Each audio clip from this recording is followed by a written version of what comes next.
Imagine being promised a seat at the most exclusive club in the world, only to spend over 2 decades waiting in the hallway, watching others walk past.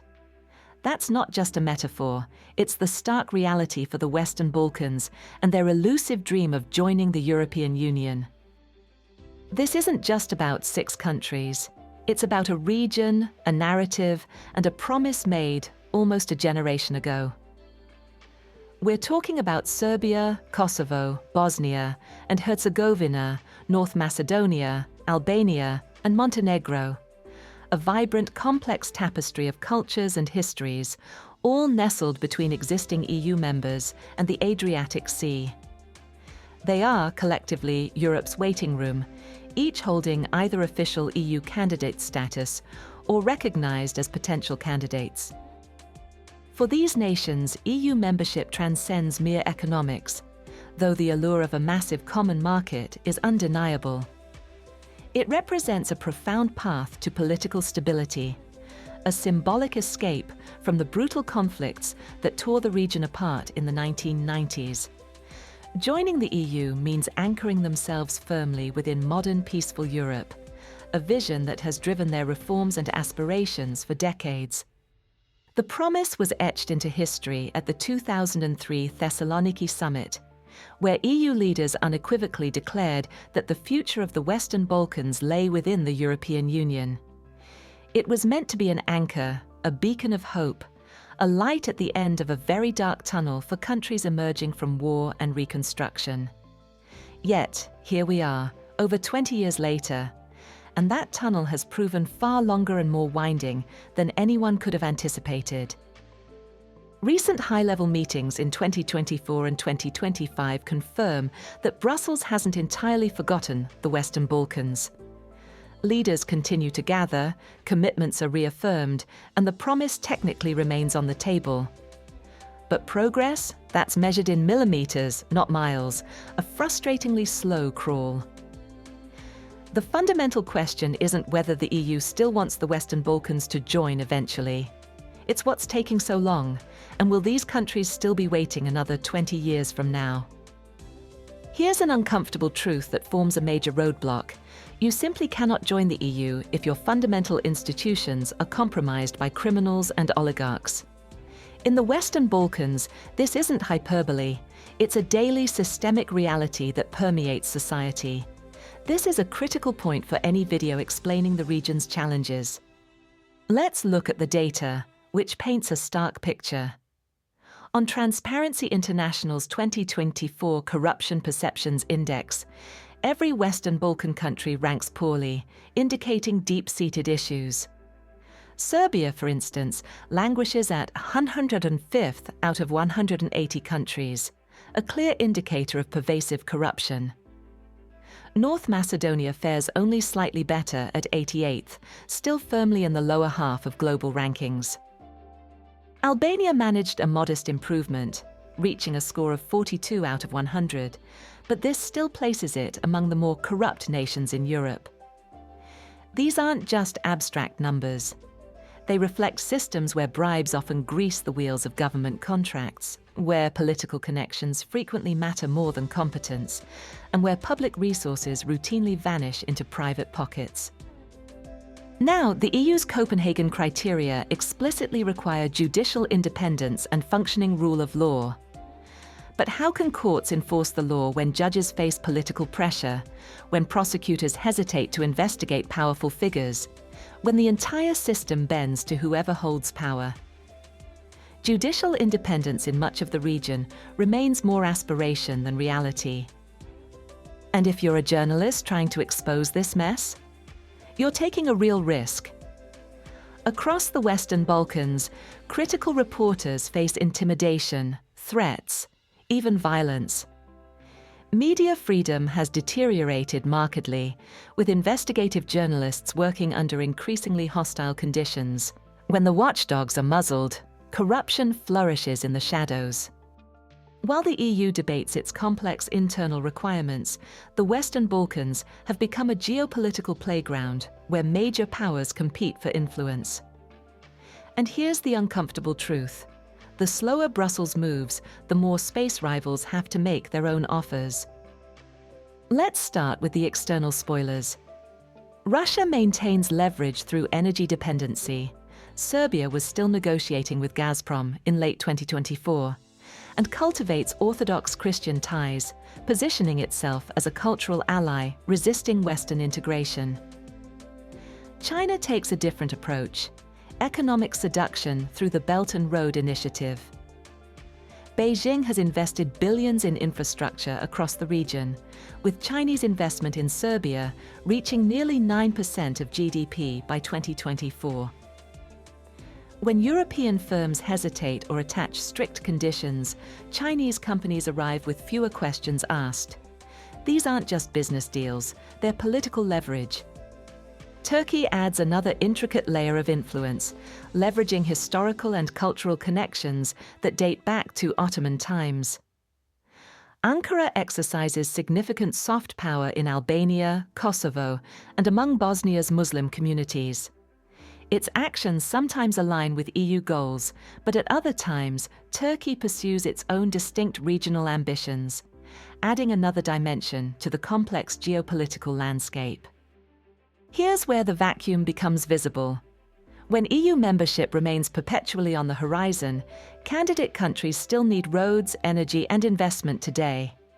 If Brussels won't provide them quickly, someone else will. Russia's message is simple: why join a club that doesn't want you? China's pitch is even simpler: we'll build now, negotiate later. The Ukraine war, which began in February 2022, has paradoxically both increased the urgency of EU enlargement as a bulwark against Russian expansionism and complicated it further. The Balkans matter more than ever, but geopolitical tensions make every decision riskier. The chessboard has gotten more crowded, and every move counts. But here's the critical counterpoint. Even if the Western Balkans miraculously solved all their internal problems tomorrow, there's no guarantee Brussels would simply open its doors. The EU itself is deeply divided about whether it even wants to expand further, a phenomenon known as enlargement fatigue. This internal EU struggle is a crucial part of the story. France has traditionally been one of the most skeptical voices. Paris worries about importing instability into a union already struggling with internal cohesion. Austria, meanwhile, has repeatedly blocked progress over migration concerns, fearing that opening borders to countries with weaker border controls could exacerbate refugee flows. Germany, historically the engine of enlargement, remains more supportive, but increasingly cautious. The result? Paralysis. These fears, from an EU perspective, aren't entirely unfounded. The Western Balkans would undeniably bring baggage. Frozen conflicts, like the persistent Serbia-Kosovo dispute, endemic corruption that permeates government institutions, and organized crime networks with tentacles reaching across Europe. For many existing EU members, the question is straightforward. Why invite these complex problems into our already crowded and often contentious house? Then there's the price tag. The 6 Western Balkan countries are poorer than any current EU member. Montenegro reaches only half the EU average income. Kosovo around 30%. Integrating these economies would require massive subsidies for agriculture, infrastructure, and development. Current net contributors, already grumbling about their payments, aren't enthusiastic about footing an even larger bill. And let's address the elephant in the room: institutional gridlock. The EU already struggles to make timely decisions with 27 member states, each wielding veto power on key issues. Imagine adding 6 more voices to the table, each with their own nationalist politicians, regional grievances, and specific interests. This scenario presents a recipe for permanent deadlock, leading some European leaders to quietly worry that the Union might become ungovernable. Public opinion across much of Europe reflects this deep-seated anxiety. Polls consistently show widespread skepticism toward further enlargement, particularly in Western European countries where voters feel the EU has already expanded too far, too fast. It's enlargement fatigue, plain and simple, a powerful political force and one of the biggest, most intractable obstacles the Western Balkans face. Understanding this internal EU dynamic is vital. If you thought the political obstacles were daunting, welcome to the technical labyrinth. Every country seeking EU membership must successfully negotiate 35 separate chapters covering everything from agriculture policy to judicial reform, from environmental standards to food safety regulations. Each chapter requires not just passing laws on paper, but proving those laws actually work in practice. The process typically takes a decade or more, and that's if everything goes smoothly. Spoiler alert, nothing goes smoothly. The most persistent problem is what Brussels calls backsliding. Countries pass impressive reforms to tick boxes, then implementation stalls once EU officials look away. Courts stay corrupt, protections remain unenforced, rights exist on paper but not in practice. It's legislative theatre. Take the cases of Albania and North Macedonia. Both finally opened formal negotiations after years of frustrating delays, but progress has been glacial.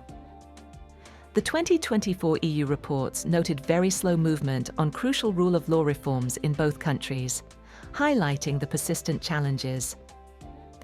Albania's Prime Minister optimistically promises membership by 2030, though that would require completing negotiations by 2027.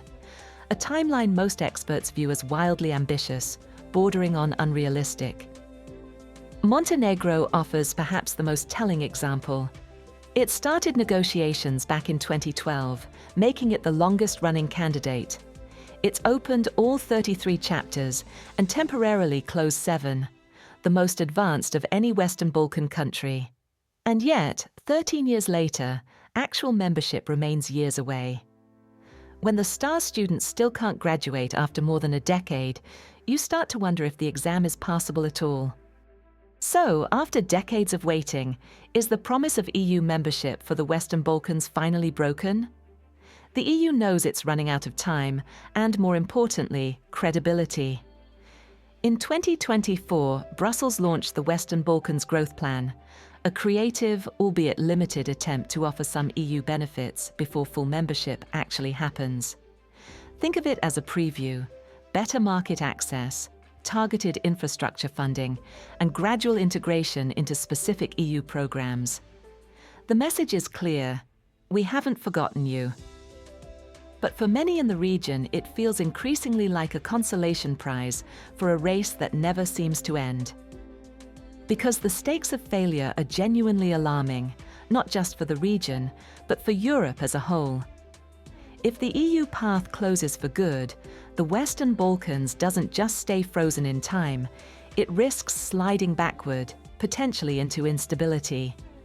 Nationalism could resurge, old ethnic tensions could reignite, and the fragile stability that has been so painstakingly built over decades could unravel. This isn't mere speculation. It's what history teaches us happens when hope runs out in volatile regions, a lesson Europe can ill afford to ignore. Meanwhile, the brain drain is becoming a hemorrhage. Young, educated people, the very ones these countries need to build their futures, are packing their bags for Germany, Austria, anywhere with an EU passport and better prospects. By 2024, workforce shortages and emigration ranked among the top threats to business across the region. A generation is voting with their feet, and you can't build a prosperous democracy when your best and brightest are leaving. As for when membership might actually happen, the most optimistic estimates now point to the 2030s for the frontrunners like Serbia and North Macedonia. Others may wait even longer, potentially into the 2040s. And some, tragically, may never make it at all. After 30 years of promises, that's a bitter pill to swallow, and a stark reminder that sometimes the cost of saying yes too slowly is almost the same as saying no. If you enjoyed this geopolitical mess, subscribe for more European deep dives. See you next time.